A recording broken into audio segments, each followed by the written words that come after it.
Yeah, I hear you.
Yep.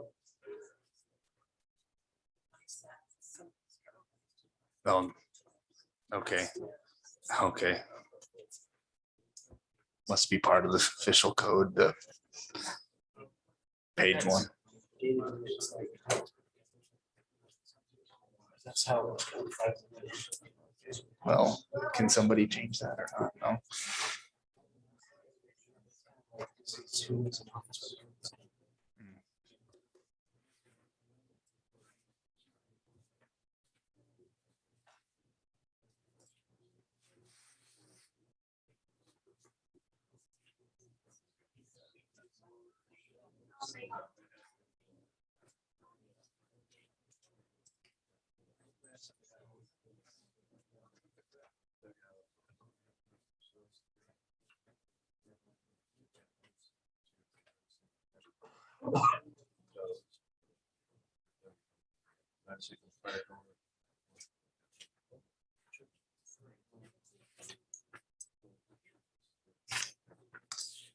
Okay, the time is now 7 o'clock. We'll start with the Pledge of Allegiance.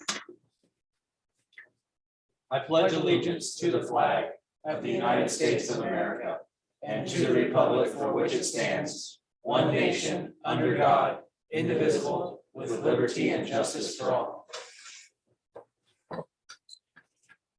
I will now open the city council regular meeting and call it to order. Again, the time is now 7 o'clock. The Opens Meeting Act is posted on the rear wall next to the agendas. This time we'll have roll call. Please cast your vote for roll call.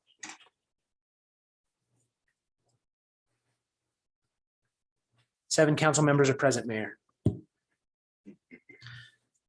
All right, thank you, Tyler. Next is mayor's comments. I just have a couple of things. I would like to recognize we have a few members, I think, of the Youth Leadership Academy here in the audience tonight, and just appreciate this group. It's every year Fremont Chamber sponsors this program where we have over 30 high school juniors that kind of get together and go through a year-long process where they get to be involved in Fremont. And part of that is last Wednesday, they have a project. They have 8 different projects. And a lot of city staff and myself help them either write a resolution or an ordinance. They each have a different topic that they need to cover, either housing or travel tourism or other things. And so then we do a mock city council meeting in February. And so it's a great program. Again, I appreciate the chamber for doing that. And thank you for those that are in attendance tonight. That's great that you're a part of the process. So the last thing I'd like to do is like to wish everybody a Merry Christmas. And this will be our last meeting here before Christmas. So for Fremont and council and the public, hope you have a great holiday season. That concludes my comments. So we'll move on to item 1. There's a motion to adopt the current agenda for the December 14th, 2021 regular meeting. Any changes to the agenda? If there's none, I take a motion to approve the agenda as presented. Councilman Gibson. I'll make that motion. Councilman Yerger. Second. Cast your votes.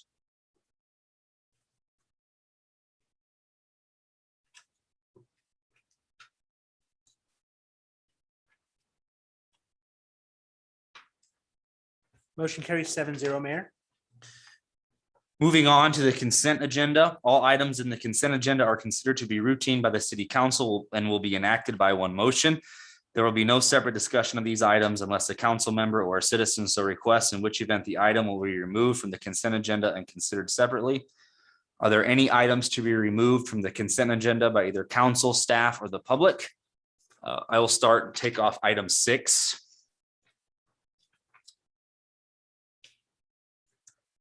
Any items to be removed from the consent agenda? Councilman Ellis. I'd like some short discussion on 10. Councilman Yerger. Item 12, please. Go ahead. I would like item number 13 removed. Name and address, please. Oh, I'm sorry. Susan Jacobus, 1805 North D Street, Fremont. I would like item number 13 removed Thank you. for discussion. Okay. Councilman Gibson. I'd like number 5.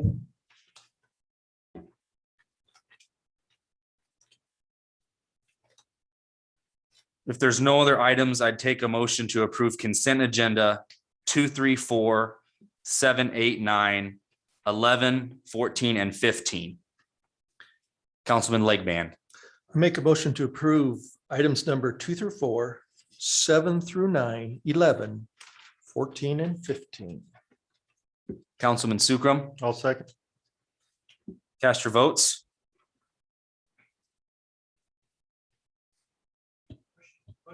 Motion carries 7-0, Mayor. Moving on to item 5, receive animal control reports into the record. Is there any report from staff on this? Councilman Gibson. I just thought do we have a report? It's in the packet. Oh, is it in town? Sorry. Yeah, there's typically a staff report for items, but that's just the report that's provided by the animal control folks.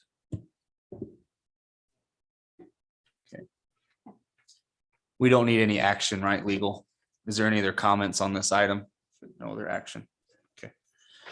Moving on to item 6 is resolution 2021-190, establishing the board members of the Business Improvement District for the downtown area. So tonight, council, before you, I have, this is a resolution establishing the board for the BID that was approved for the next 2 years. I'm excited to be able to present the board members as well as 3 new board members to this board that are in attendance tonight. I'd like to recognize that. We have Berta Quintero, Sam Heineman, and Daniel Check. And so along with these board members, I'm excited about the progress going on in our downtown and the BID. One of the things that that we charge the BID is to look at, number 1, boundaries, equitability, projects, and then when they come back after 2 years, look at the board structure. And so I know the current board is looking at all those 3 things and many more as we continue to the best, continue our momentum that we have in our downtown. So I just want to thank our 3 new board members coming on, and I look forward to seeing the new things going on in our BID and our downtown district. So I don't have any other comments in regards to that. I guess I would take a motion to approve resolution 2021-190. Councilman Legband. Yeah, I'll make a motion to approve resolution 2021-190. Public comment? Okay, is there a second? Public comment? Go ahead. Susan Jacobus, 1805 North D Street here in Fremont. The BID is an important key to the continued economic progress of Fremont. That I cannot disagree with.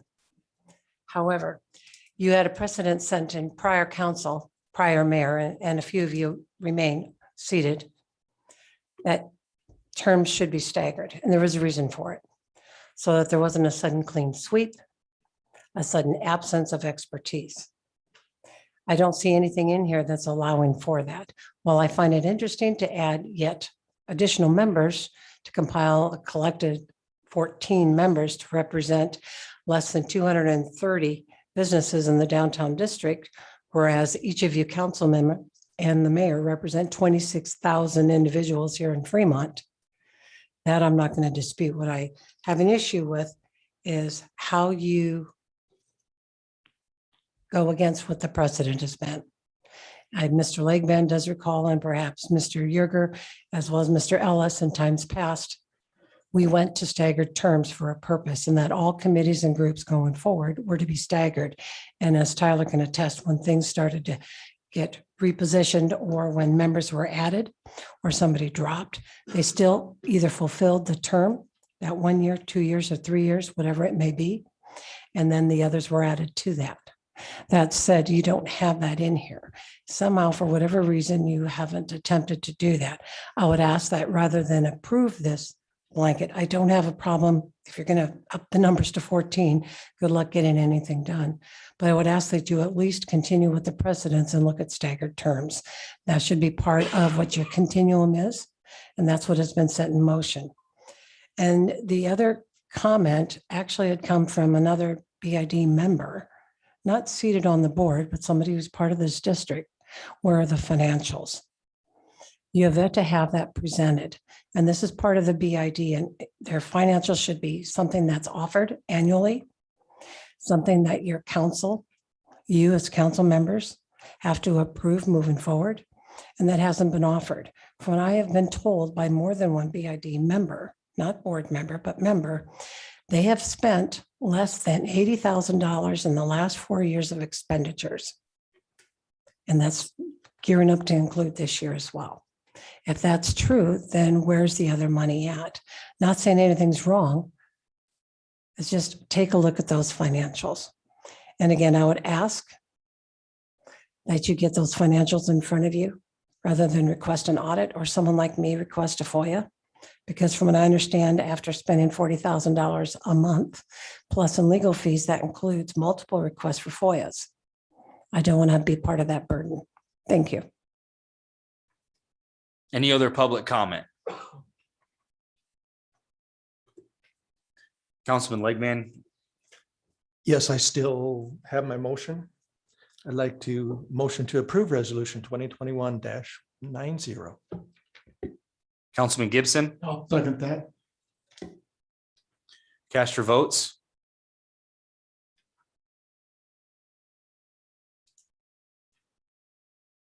Motion carries 6-0 with one abstention, Mayor.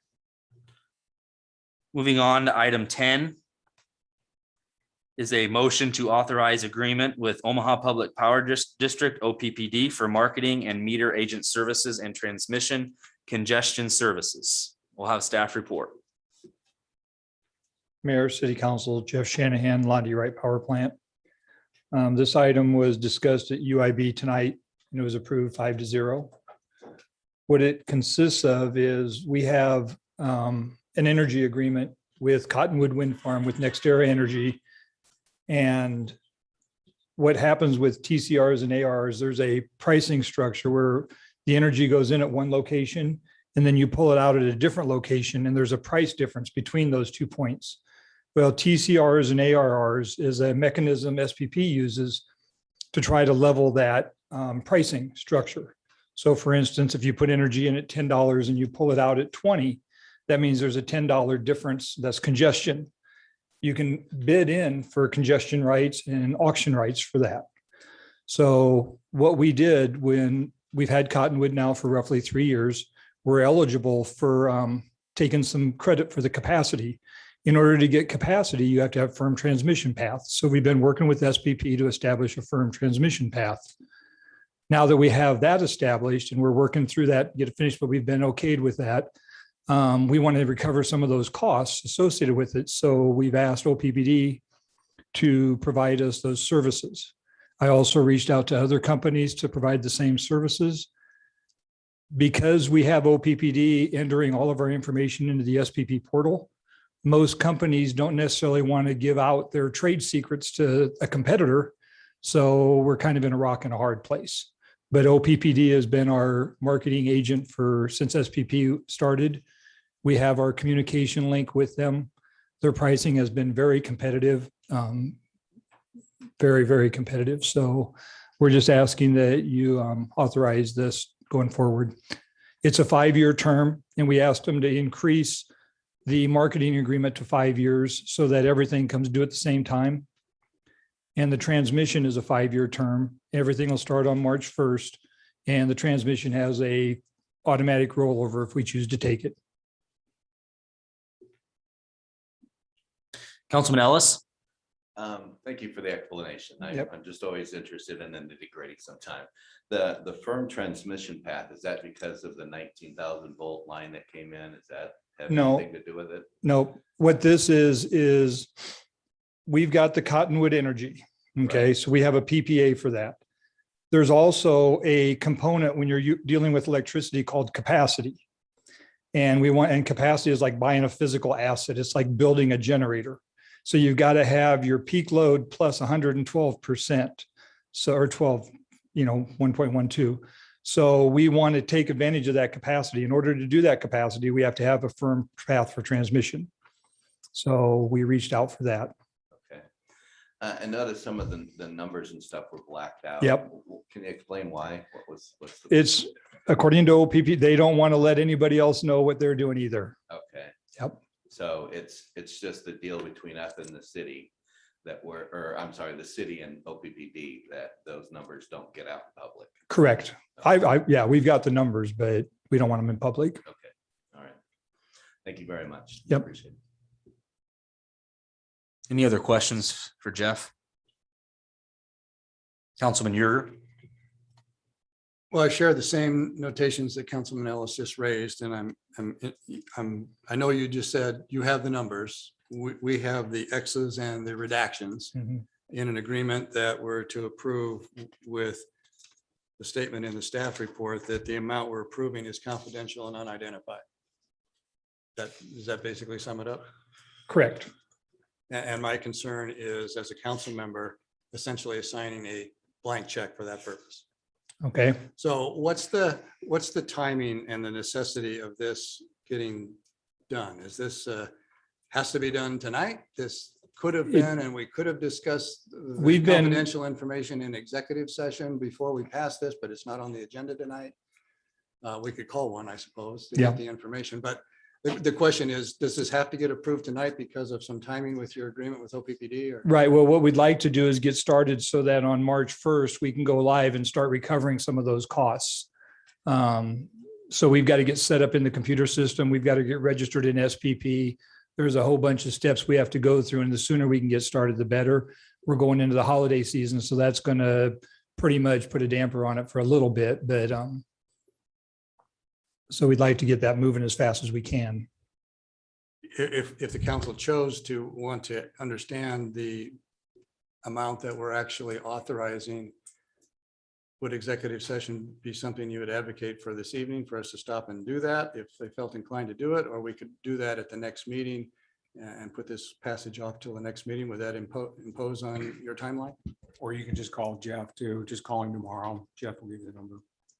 Yeah, it's up to you. I don't care. We can do it now if you want to do it now. Is it, Jeff, is the reason is as the OPPD, this is a business, it's industry, so they don't want their They're essentially trade Yeah, to be known to other. right. They don't Is that want, the because they main might be reason? doing this for many, many companies. And they don't, it's like working with the railroad. You get a contract price for the railroad. Coal is similar to that. And I'm fully attuned to their needs and concerns in that Mhm. regard, and that's not my purpose. My purpose is, as sitting here approving expenditures Right, for I the city, understand. whether or not I just authorize signing a blank statement that says you can fill in the blank, whatever it is, and we've authorized something we're not aware of what the value is at all. And I'm pretty uncomfortable with that. That's fair. I'm okay if we were to stop and take an executive break and just go find out what the blanks that we're filling in so we could come back and vote immediately, or I'm okay if we put this off till next meeting and did that and then voted. I don't know where the rest of the. They're both council going to go stands. to executive session, right? Yes. Do you I have just the soon do it numbers now. now? That Jeff? Yeah. Yeah, I've got them now. I just soon do it now if we got to do that. I would offer that as council as a solution to passage so that we all are informed as to what we're authorizing for payment without disclosing the confidential information OPP would like to protect.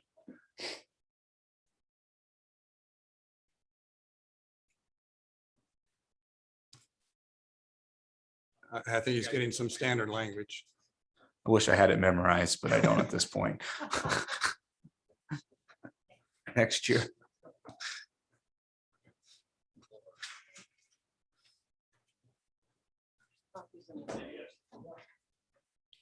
So Oh, Vern's got some. Sorry.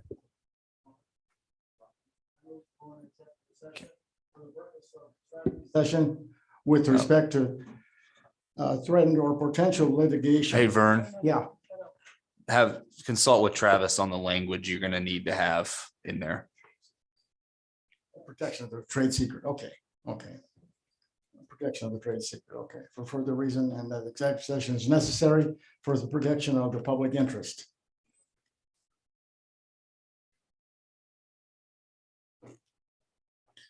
That's it. Okay. That'll be a second. Is it my turn? Second, Oh, gotta be second. okay, Now it's your turn, Joey. okay. I'm gonna need your sheet.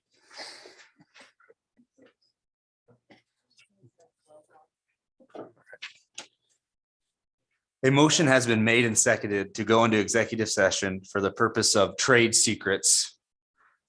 And for the further reason that the executive session is necessary for the protection of the public interest. Is there any discussion? The pending motion is to go into executive session for the purpose of trade secrets and for the further reason that the executive session is necessary for the protection of the public interest. Cast your votes.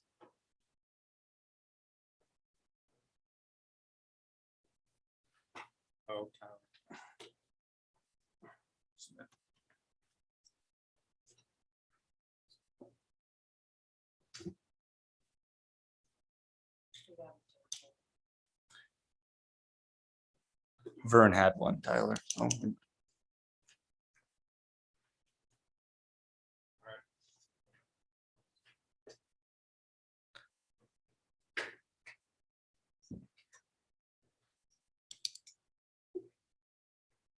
okay. Thank you. Go ahead. Motion carries 7-0, Mayor. A motion to go into executive session for the purpose of a strategy session.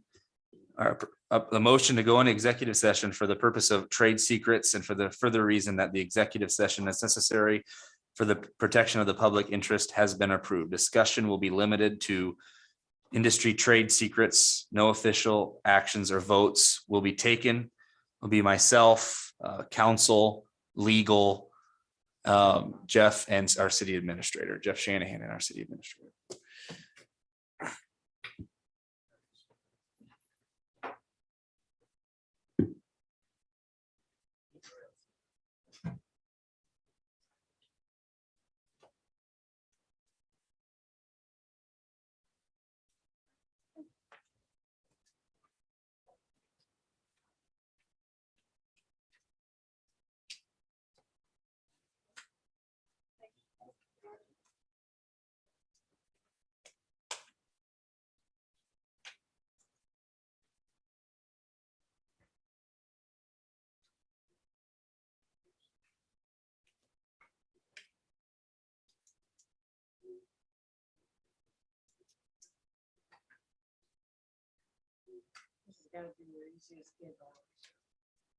Usually, not my most interesting. Just.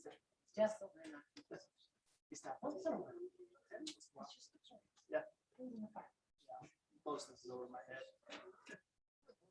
Yes, some. Oh, okay.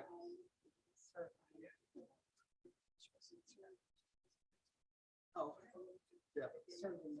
Oh, sure. Go live once.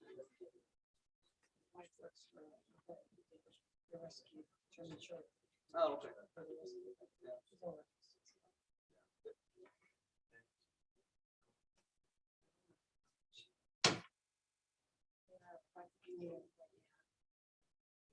It's certainly something.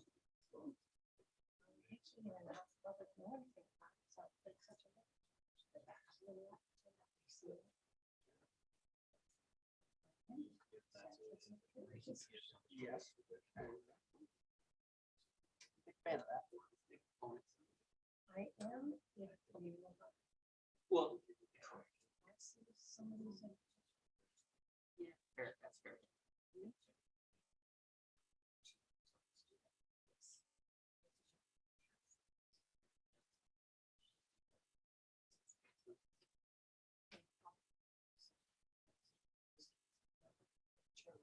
Oh, yeah.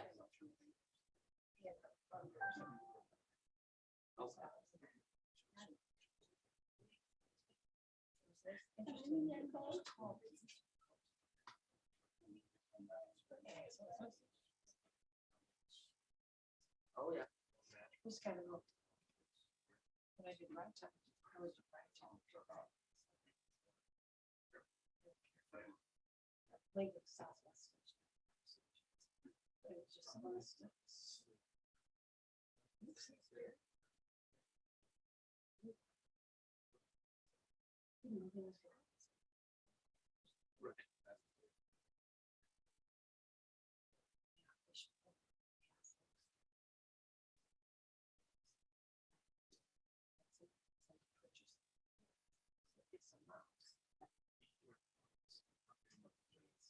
So I'm sure that's kind of. Yeah, yeah. Yeah, yeah. Oh, I see. Snake comes in.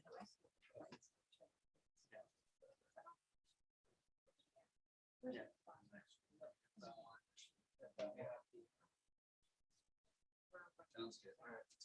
See you. See you Tuesday. See you Tuesday. Bye. Bye, Ellen. Yeah. No. Oh, we don't know. Yeah. You're helping Christians. I think we're all good to go. We're on.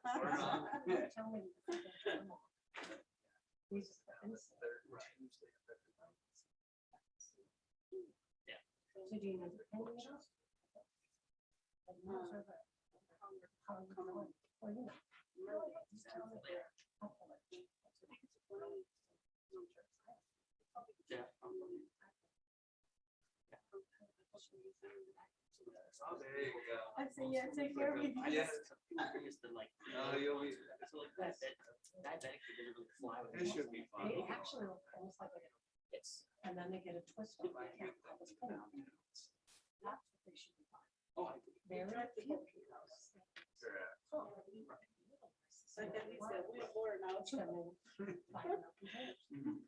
And it's always interesting on some of this. Is it cold? So. No, my grandma. Well, she doesn't do this. Oh, no, that's not. Let's check that. Oh, I know. Oh, it's her. Well, she doesn't.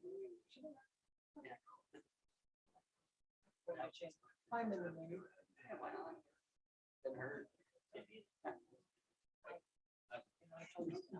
I had a kid when he was a senior.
Is on your signatory.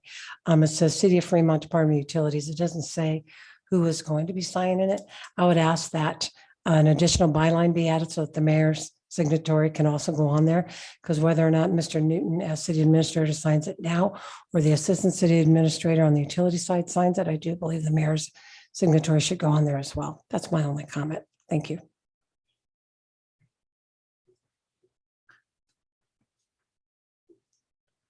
Any other comments from council?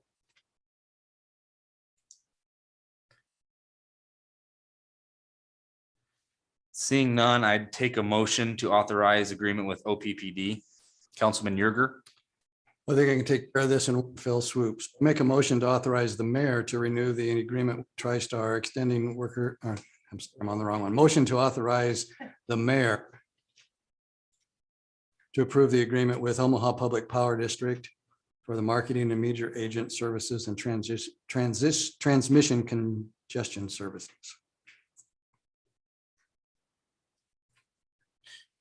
okay.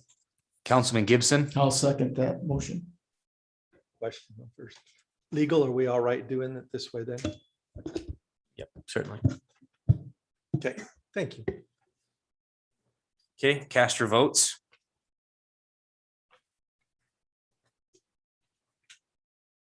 Motion carries 7-0, Mayor.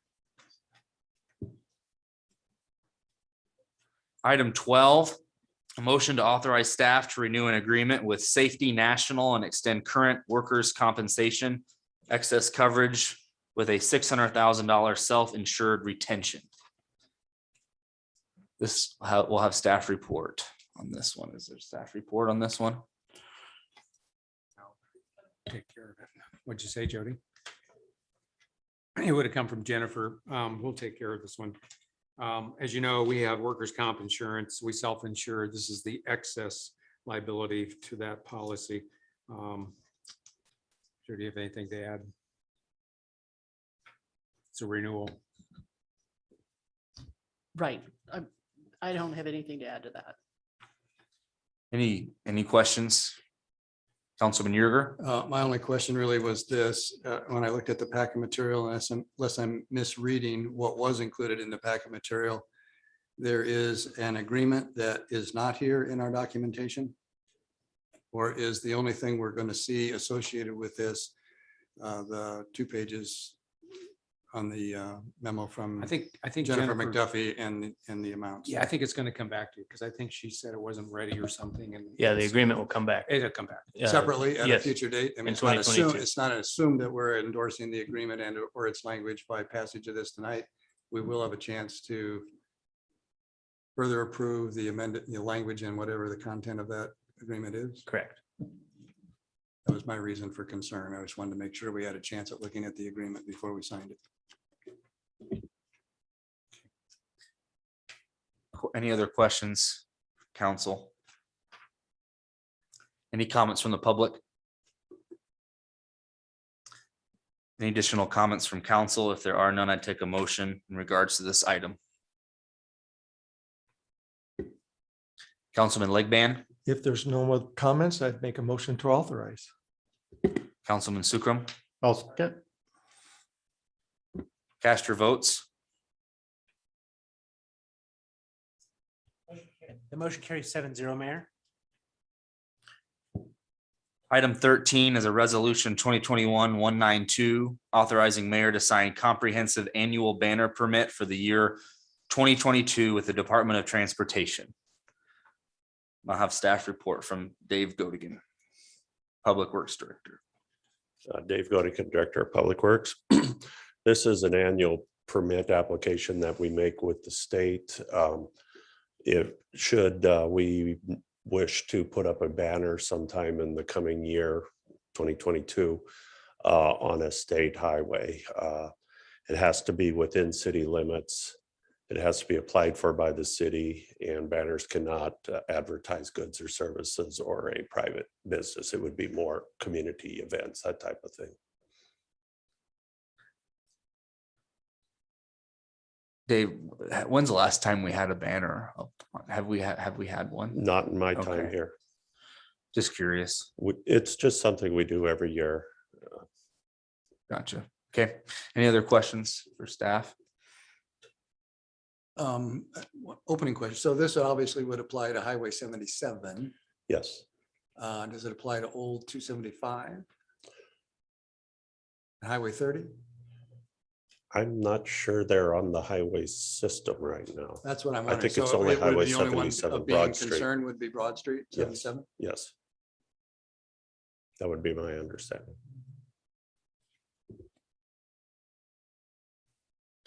Any other questions? Any comments from the public?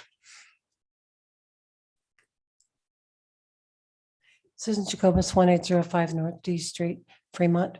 The only concern I have is ask that you amend the language on the resolution itself in the second whereas statement, if the need should arise within city limits. It doesn't designate whether it's city limits only or if it's in the TJ also. And I could see that being a concern if it's farther up north or farther to the south. So I would just suggest for prosperity and for historical record keeping that this resolution include the term in the city limits or within the city limits. That's all. I don't oppose anything. And Mr. Godigan is correct. I'm not sure that I've ever seen Fremont hang a banner there, but just in case. Any other comments from the public? Any additional comments from council?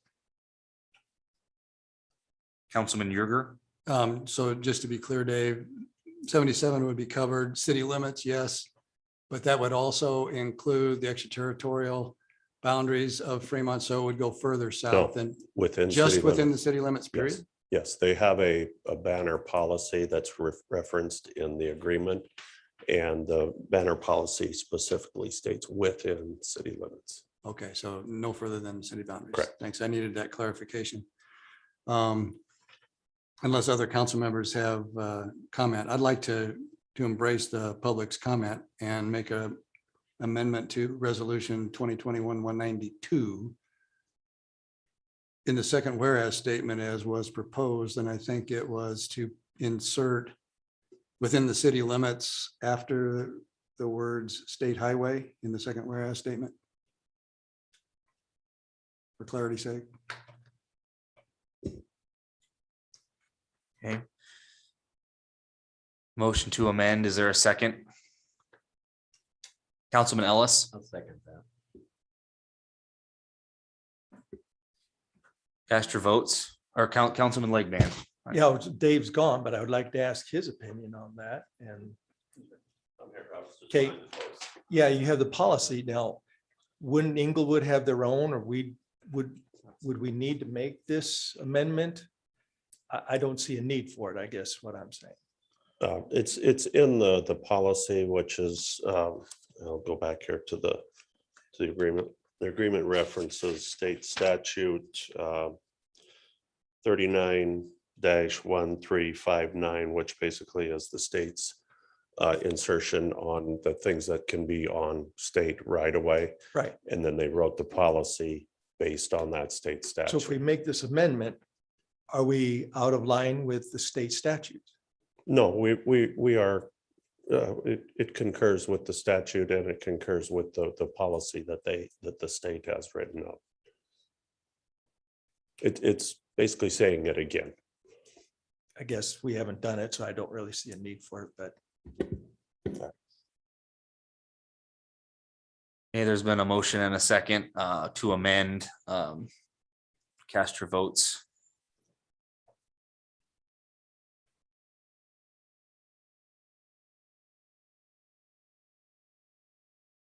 Motion carries 5-2. Take a motion in regards to resolution 2021-192 as amended. Councilman Yerger, Make a motion to approve amended resolution 2021-192. Councilman Legban, I'll second that. cast your votes.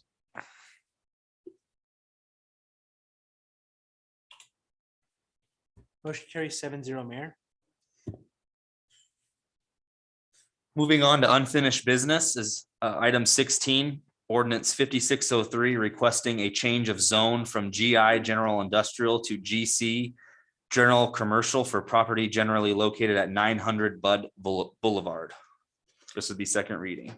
Good Go evening, ahead. Mayor, members of the City Council, Jennifer Dam, Planning Director. This is the second reading on the ordinance to change the zoning of the property that DPA auction office is on from general industrial to general commercial. The main reason for this is so that they can have an automobile dealer's license for their online auto auction business. It is consistent with the comprehensive plan. It's not a spot zone. It attaches to the zoning to the north, like we talked about at the last meeting.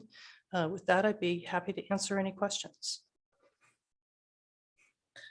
Questions for staff?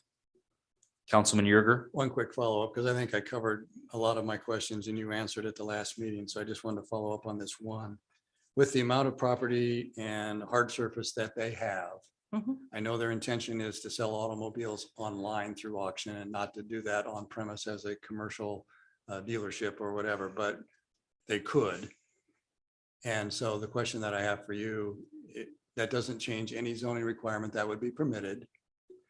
And do they have enough hard surface to actually do that with what they've constructed? Because I believe they're done. So, Yeah, they're done right now. There's adequate parking. but if they were to In put the a auto dealership there, I mean, they wouldn't really have enough. Right, if they were to change the use from primarily being an office to primarily being an auto dealership, we would have to address, whether or not there's adequate parking.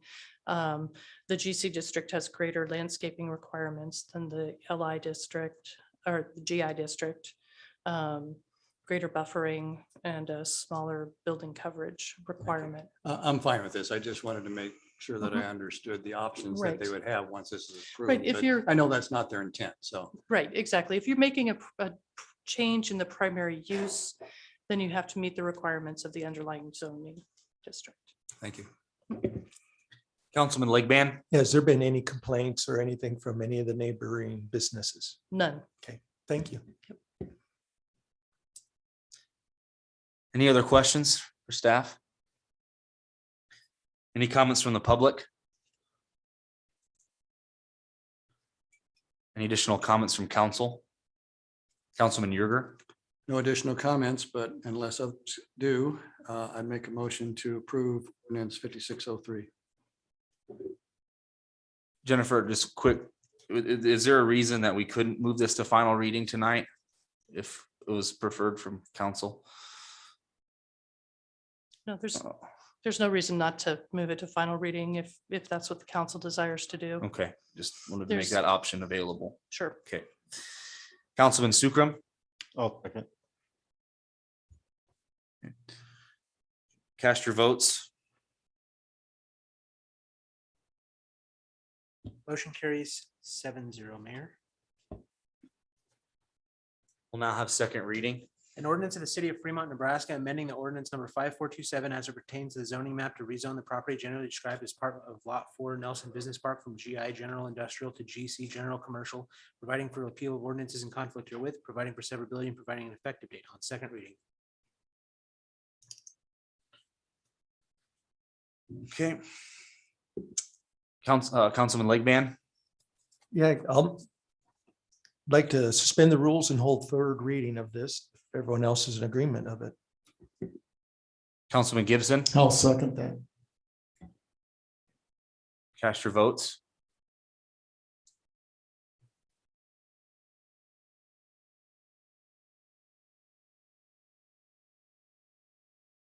Motion carries 7-0, Mayor. We'll now have final reading.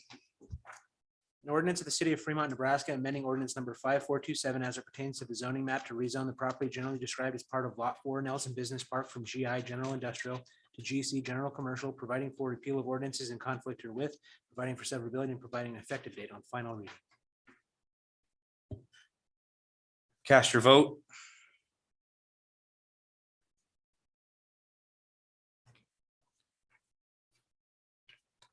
Mayor, the ordinance is approved 7-0.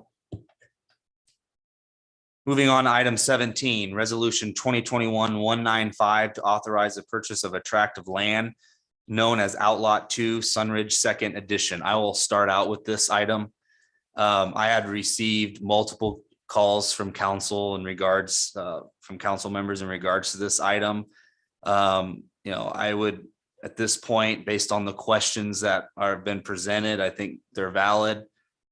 We need to take a little more time to look at this purchase and make sure we consider our options. So I'm just, council meetings are to get business done. And I don't feel at this point we're ready to move on this item at this stage. So it'd be my recommendation that item 17, we have a motion to continue. Councilman Yerger? Then I would make a motion to continue this item until the city budget and capital plan have been amended for the Luther Street widening project.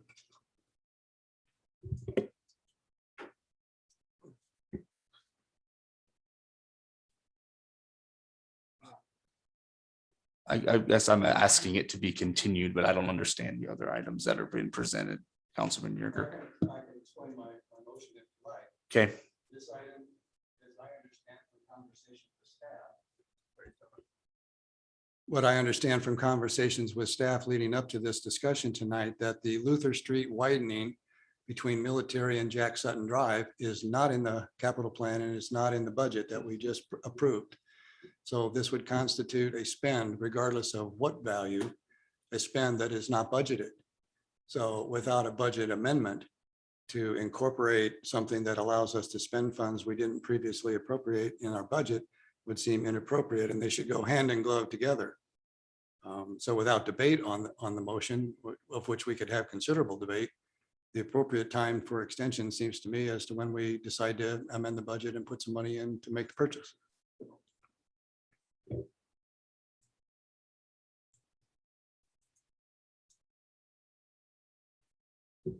Any comments from council right now?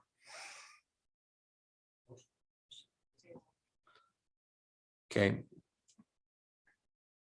The motion is to continue. Councilman Legman. I'd agree with the motion to continue, but not all of what we're saying there. So I don't know how to vote on that, because I would be in favor of continuing and having discussion about this, but not for a year or two or 4 down the road.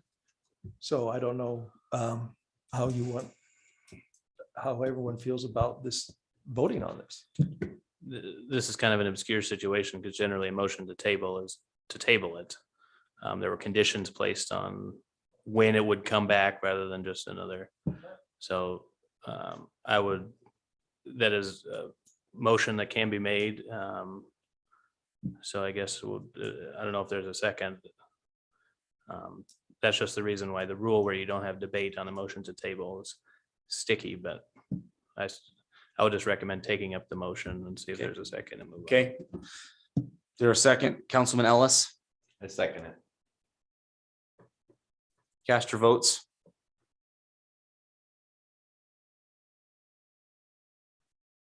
Motion fails 3-4.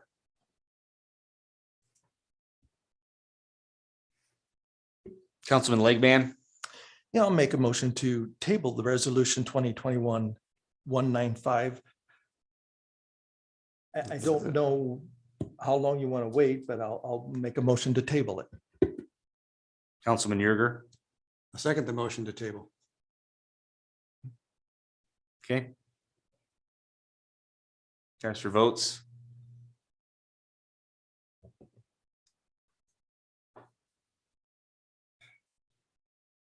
Motion carries 7-0, Mayor. Item 18 is a motion to approve 6-month service contract with Institute for Building Technology and Safety for building inspection services. We'll have staff report. Go ahead, Shane. Good evening, Mr. Mayor, City Council, Shane Weimer, Assistant City Administrator. As you can see from the staff report that I had put together, we are in dire straits on the 3rd floor of the planning division. I'm sorry, building inspection division. Our chief building inspector, Don Simon, left about 3 weeks ago. We have an opening of an electrical inspector we've been unable to fill for the past 6 or so months. And we're at a critical stage where we're not getting things done on the 3rd floor. That being said, we reached out to a company or a couple of companies to come in and speak to us about some services to help us get through the rough times of inspections until we can get some people hired, a chief building inspector back, and maybe even an electrical inspector. And we interviewed 2 companies, and one of the companies that we have is the Institute of Building Technology and Safety, or IBTS. We had them come in and give us a presentation along with another company, and we've decided to go ahead and hire IBTS to come in and help us with virtual inspections. They're out of one of the offices out of Kansas City. They've been working for us since last week, Monday. They came in and started helping us with building inspections. This is it's at a cost. They've given us a contract, and the contract is for 6 months. I'll take any questions. Councilman Yerger. Well, I didn't mean to be up first. Okay. Councilman Vaughn. Yeah, I'm curious about the virtual inspection process and how that works and takes place. Chris is online. So we do have a representative from ITBS online. Chris Miller is the one who's been spearheading. He's been out here, float out on last week, Monday, was here several days. I'll let him explain better than I can for you. Thank you. Chris, you're Hopefully online. everybody can. There we go. Yes, are you able to hear me okay? Yes, there's a little bit of an echo. Okay, let me turn down my volume. Maybe that's better. There you go. Okay. So thank you, Shane, for the introduction. As mentioned, my name is Chris Miller. I'm with the Institute of Building Technology and Safety, IBTS. We do inspections like what's been requested here at the City of Fremont across the country. Our nearest office, as Shane mentioned, is in Kansas City. The virtual inspection process, or remote inspection as we like to call it, combines having an inspector on one side, just like we're doing with this Zoom call. We use Microsoft Teams. We have the contractor meet us at the job site remotely. They have their phone with them. Our ICC certified inspector is on the other side of the computer connection. We record the inspections for posterity and also for training and learning purposes. And then we guide the contractor through the inspection to ask him or her to show us the different aspects of the job that's under inspection. For example, if it's a rough inspection or framing, insulation, whatever the case may be, plumbing, they're required to have hand tools on site, flashlight, tape measure, ladders, have areas exposed so that we can see the area to be inspected, just like with a traditional inspection. And we, as Shane mentioned, I came out to Fremont last week and spent Monday through Thursday working out of City Hall on the 3rd floor. And so one of the things that we did on Wednesday was we had a contractors meeting. Myself, Charlie DeCasio came in from Oklahoma. He's the one currently working for us on IBTS's behalf doing the inspections. And Charlie and I, along with Jennifer and Shane, kind of went through the inspection process and explained, kind of how this works, what the benefits are. And to us, some of the main benefits are that this is a way to help the city out in a kind of an interim period when you're short-staffed. It's not meant to be a solution for the future, but it is a future-looking solution because it is something that combines technology along with a traditional inspection. And as I said, we record these inspections and we make them available afterwards to anyone who'd like to use them on the city side. We will result the inspection in the city's HTE computer system, and I'm currently working on a daily basis with Jennifer, Susan, and Elizabeth on the 3rd floor with scheduling the inspections. And while we're doing this, because we do inspections and plan review on behalf of many other local governments, we're advising the city on best practices, maybe some standardized SOPs, ways to operate as efficiently as possible. And so, for example, today I spent about a half an hour, myself and other members of my team at IBTS, pulling down inspection requests from the city's inspection hotline, transcribing those, and then at 2 o'clock your time, we had a huddle with Susan, Jennifer, and Elizabeth to go over the inspections for tomorrow because Steve will be out. So, we had to, we normally expect to do between 3 and 5 inspections a day using this process and supplement of the city's other inspectors, including Steve and Calvin. And we will also be doing a plan review on a supplemental basis as well for some of the commercial plans that Don is choosing not to do. I'm happy to answer any questions other than what I've already addressed.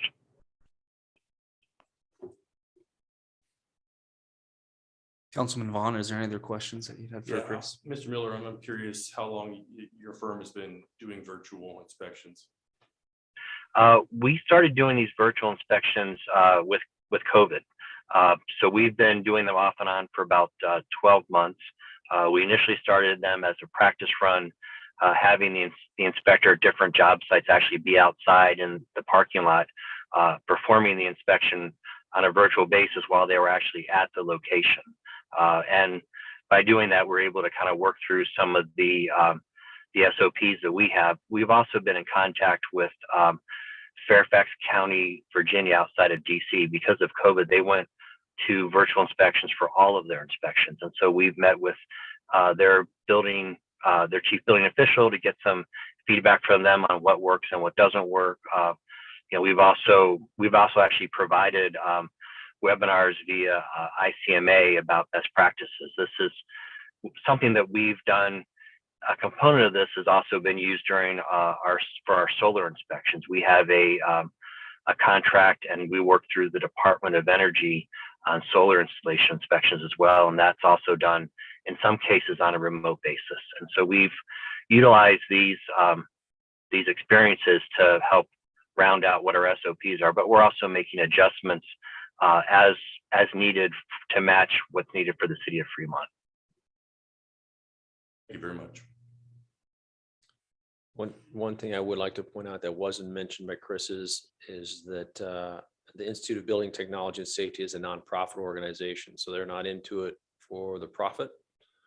And any monies that they make, Chris can explain a little bit better than I can, but they put it back into the business itself and making things better for the customer and better for their employees. So. Right. We don't have owners. We have two I'll gentlemen just kind who of add what Chris kind of said.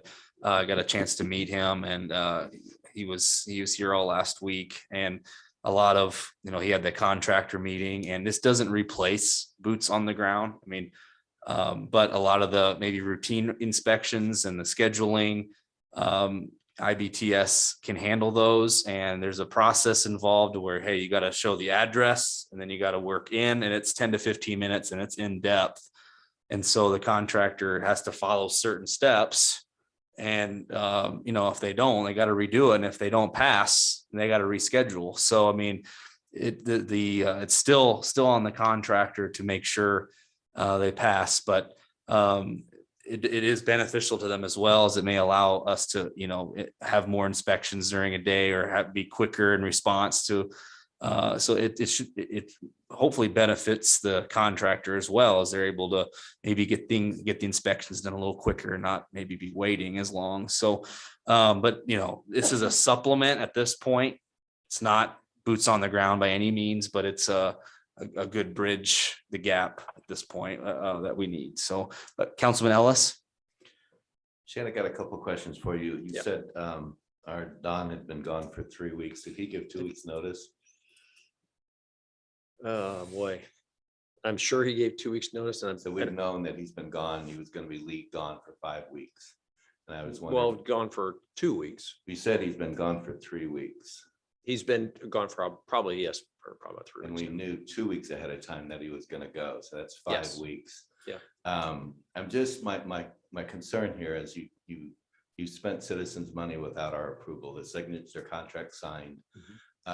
You did it by doing it in an emergency, Correct. but you had 5 weeks to do this, to get a solution in place. Now, I'm happy that we can work with IBTS, but this seems like 5 weeks was a long time to wait before we pulled the trigger to do something. Okay, so I'll just in a little bit of clarification is that we did not know that Mr. Simon was going to go until some of the very last days. We just didn't know. He had said that he was going to leave, but there were some questions if he was going to leave or not. And then at the last minute, it was decided that he was going to go. So the 2 weeks that you're talking about, Okay. is not accurate. We just didn't know till the very last days that he was leaving.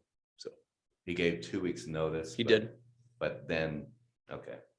It just seems like I, as a councilman, would have liked to have seen this come before council, before the signature was put in place. It seemed like And I we- understand that, and I appreciate the concern.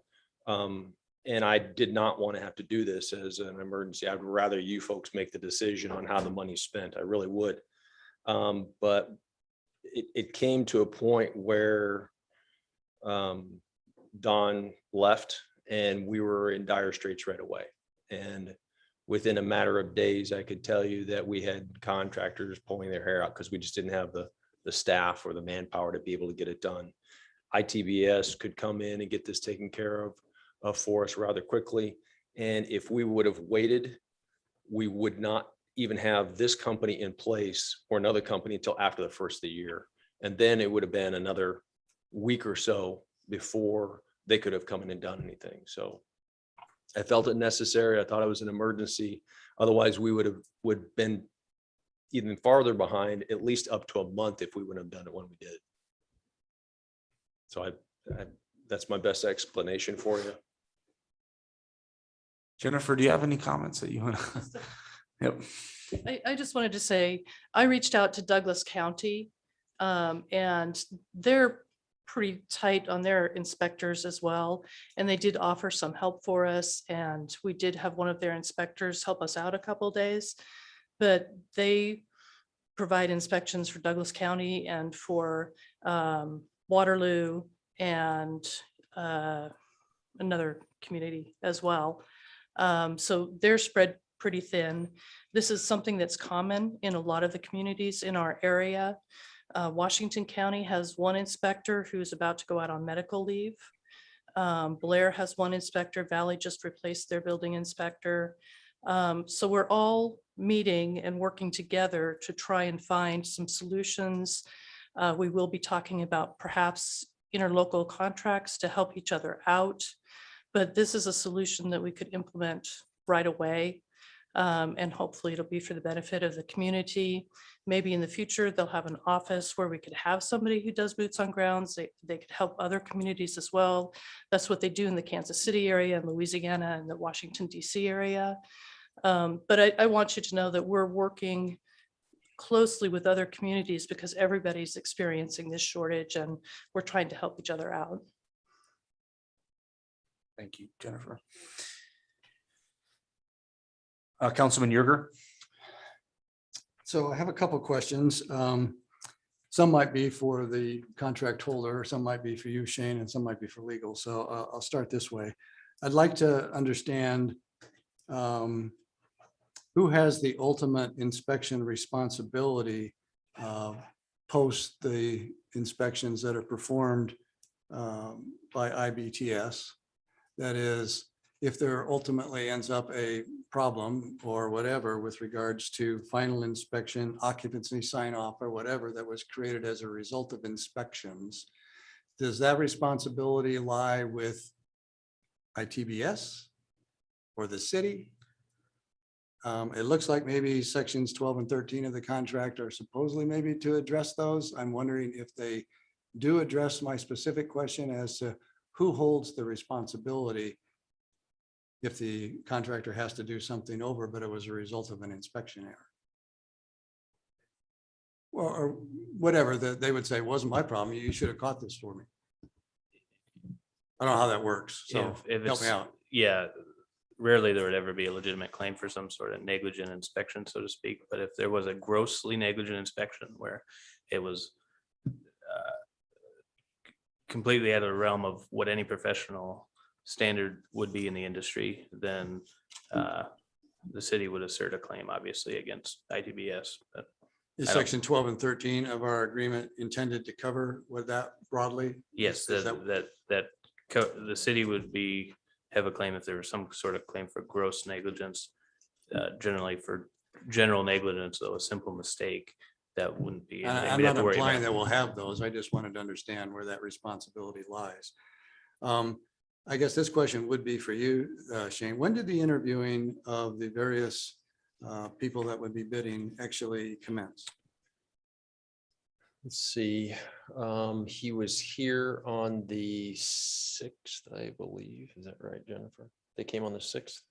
They were here, they started on the 6th.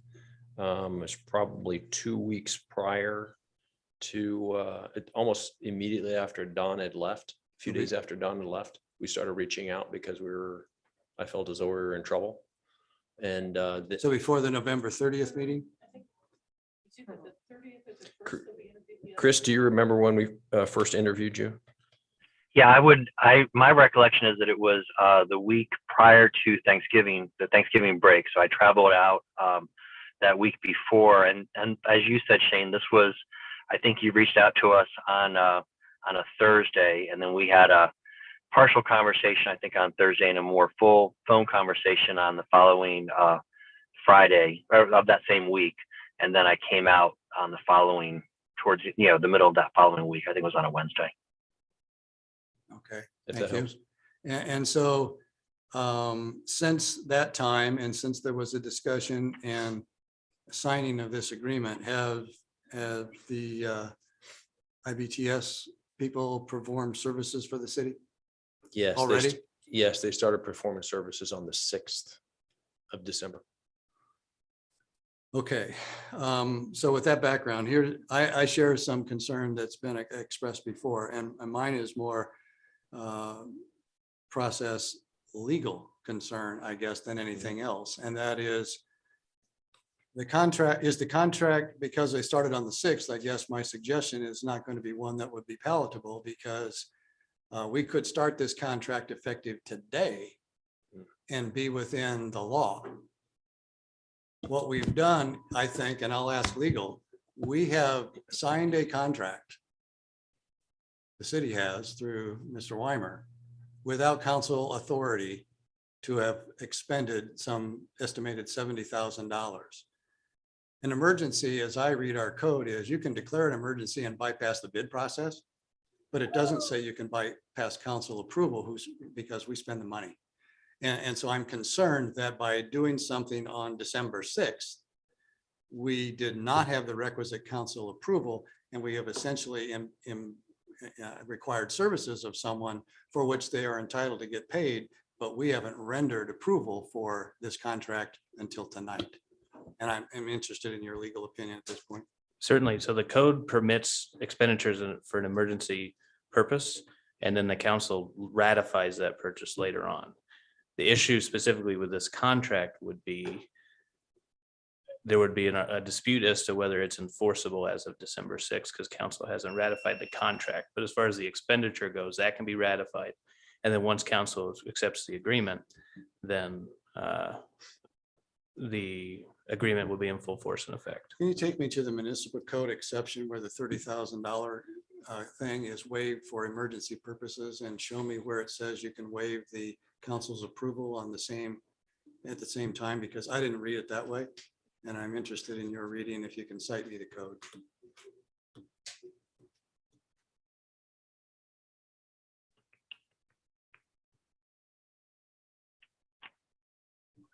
Let's see.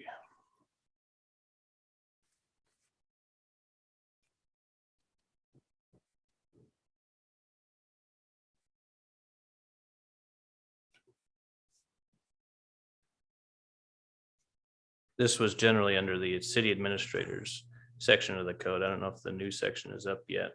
When did we approve that? That was on the 30th, right?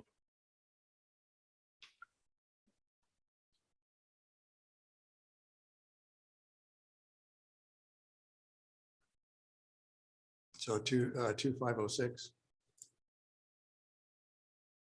Yep, 2506. If you go down, third to last paragraph there. So it's these limits may be waived by the city administrator and mayor if an emergency is declared. Such a declaration shall be affirmed by the council at its next regular meeting, and the affirmation shall be made part of the council minutes.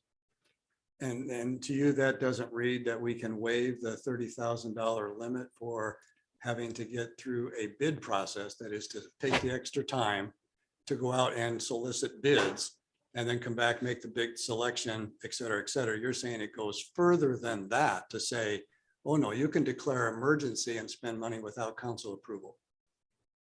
It says that. I think that would be the purpose of it.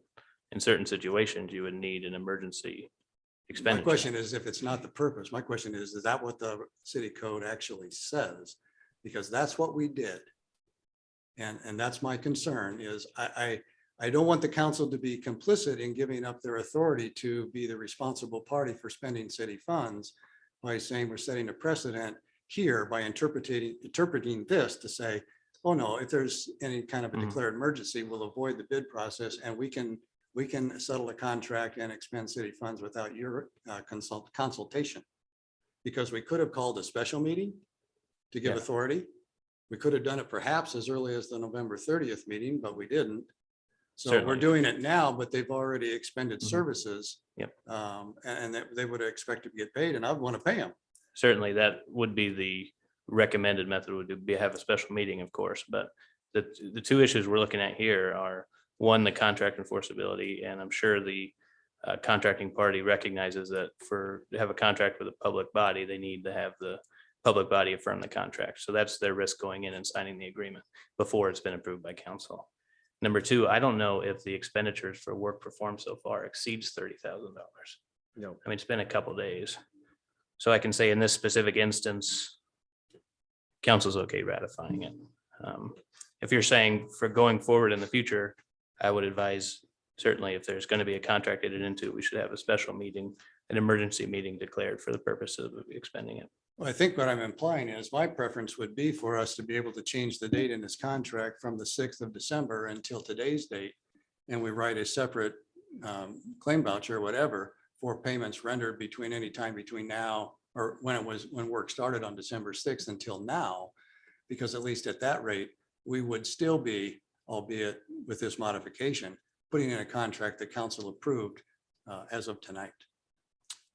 If you want to change or say, add a signature block and have us sign it for today, I'd be fine with that. It would be up to ITBS whether they'd accept a change to it or not. Well, they'll want assurance, I'm sure, that they're going to get paid for the work between the 6th and tonight. Certainly. And I don't know how we do that with what we're doing. I certainly would recommend to council that that's a more appropriate approach to make sure that we're not doing something that I don't think the city code, contrary to what you've said, explicitly says that you can waive the council's approval authority because it's an emergency. If you want to I move, think you call the council for an emergency and you get authority, but we don't waive our authority to approve expenditures. yeah, if you want to change the date and the effective date of the contract, certainly can do that. Okay, well, I would at least make a motion at some point to make an amendment to change the date from the 6th to tonight's date. So that at least we'll be in accordance with what we're approving. We'll have to tackle whatever we need to do between the 6th and today so that the vendor can get paid. They can make a proper claim with the city. Okay. Is that acceptable to IPTS? I would, yes, and in the spirit of partnership, if you want to start, we'll just start the clock, the contract date as of tonight. We have some inspections scheduled for tomorrow. We'll cross the other, last week's work. Like, for example, we weren't going to invoice the city for the time that I spent on the ground. That was on our dime to get the project started. So there's no cost associated with that for the city. That's what we spend to get a project started. We're simply going to be invoicing the city on an inspection by inspection basis per the contract. And then if there's any hourly costs associated with plan review, and and I will say this publicly on this meeting, it's recorded. I told Shane that, I will check in with him and Jennifer, Brian and others at the city on a weekly or bi-weekly basis and kind of talk about where we are with the expenditures, where the city is as of that point in time on a monthly basis. And our goal is to stay within the confines of the city's budget for this work. And this is, as has been mentioned, this is an interim step, and we are not looking to utilize this contract to create margins or great value at the city's expense. So and I will come back hopefully at the end of January and be able to be in attendance personally instead of this virtual call, and have some more information to share, maybe more of an update on how the project is going, answer questions. And I think you'll see at that point that the first invoice that you have for our work in the month of December will be a very palatable figure and one that you can easily digest and will not be anywhere near the concerns you have as far as, going beyond that $30,000 threshold. I appreciate your willingness to help us straighten out the procedural issues here. Certainly, we need to be able to fill the gap, and I'm very appreciative of the fact that you're going to be able to fill that role. No question about that. Mine was just making sure that we got to vote on something that doesn't violate our own code or the state law with regards to who authorizes expenditures. So if we, at some point, after you've taken comment from others or the public mayor, I'd like an opportunity to make a motion to do that. Okay. Any comments from the public?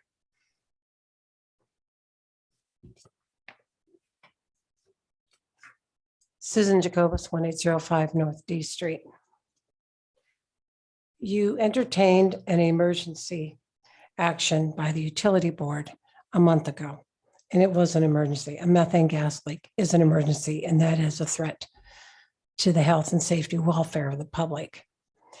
To define an emergency would include a flood, which the city has been under, catastrophic fire, tornado activity has just hit some of our southern states. That's catastrophic. That's a state of emergency. I would not say that not having foresight to anticipate an employee's discontent at working 60 to 70 hours a week as a salaried employee constitutes an emergency. I don't take issue with virtual inspections. Other entities are doing it. I've researched it myself in times past. It's being used for bridge and high-rise inspections. It's gone very well, both with drones drones, excuse me, and contractors with boots on the ground and videos. I'm not in opposition to it at all. I'm opposition to declaring this a state of emergency by a non-executive officer of the city. The state of emergency, according to state statute, is to save lives and to protect property, public health and safety. That's federal code. And then when you get into state statute, it further defines it. And that a local emergency may be declared only by a principal executive officer of a local government, of which an assistant administrator is not. Mr. Newton may be considered one. He is an appointed official who serves at the pleasure of the mayor and the council. The assistant city administrator cannot declare a state of emergency. And I would challenge you to say otherwise, because according to state statute, he is not. And also what constitutes an emergency. In a case of riots, infectious disease, or impending danger, or other emergency requiring immediate operations, that's in your code. And you brought up 501, constitutes statutory officers of the city include city administrator, attorney, clerk, treasurer, city engineer, public works, and physician. Mr. Godigan should be the one weighing in on this or declaring an emergency if there was a true emergency, because you have some ticked off contractors because they're taking the time and not getting their inspections done does not constitute an emergency on the city's part. This could have been addressed a month ago. Notice was given by Mr. Don Simon, adequate notice, 2-week notice. He was gone the Friday before your meeting, the first meeting, not the second meeting. This could have easily been addressed. And again, not taking issue with the virtual inspection. And I appreciate the compromise on the part of IBTS and Mr. Yerger's suggestion. But I do take issue and will forever take issue at this being declared an emergency, because it is not. And if that's what happened, then that needs to be taken to task and that needs to be addressed, because this is not a declaration of emergency. Our flood was. Any kind of a catastrophic fire taking out a third of your business community, et cetera, would be, or multiple homes, that would be a catastrophic. Compromise to your infrastructure, losing electrical and heat or water, potable water, that's an emergency. This is not an emergency because you have ticked off contractors and you overworked your employees because you could, because they're salaried, and you failed to address it when you went through your budget. You failed to look at what the time had taken after a catastrophic event like our flood, a true emergency, where the city did declare legally a true emergency, cost a lot of time to our salaried employees. So they started to leave. This is not an emergency. Thank you. Any other comments from the public? Okay, any additional comments from council? Councilman Yerger? Well, that was quite an interesting discussion about what constitutes an emergency or not, and maybe we do need to have legal weigh in on that and give us an opinion relative to that, so that in the future we make sure we're adhering to what was just cited as potential municipal code and state law. As a part of the motion that I said I would make earlier, in order to make sure we haven't violated municipal code or the law, I would make a motion to approve this 6-month service contract, but we need to change the opening paragraph of the agreement to the date of December 14th. And the document needs to be recertified by the parties, showing the same date, today's date.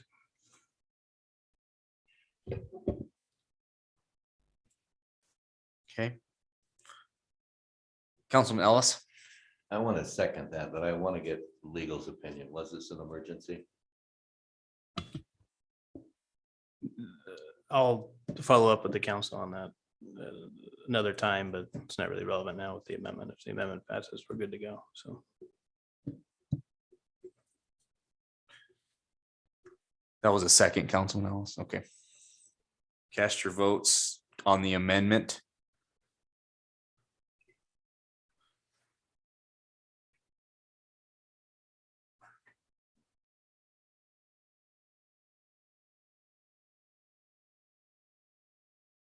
Motion carries 6-1, Mayor. Now take a motion to approve the contract as amended. Councilman Gibson, So moved. Councilman Legban, I'll second it. cast your votes.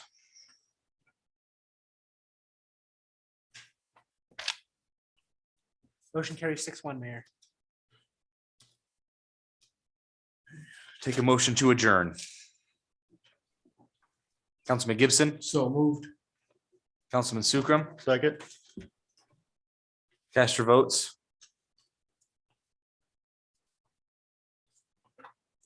Motion carries 7-0, Mayor. We are adjourned. Have a good night, everyone.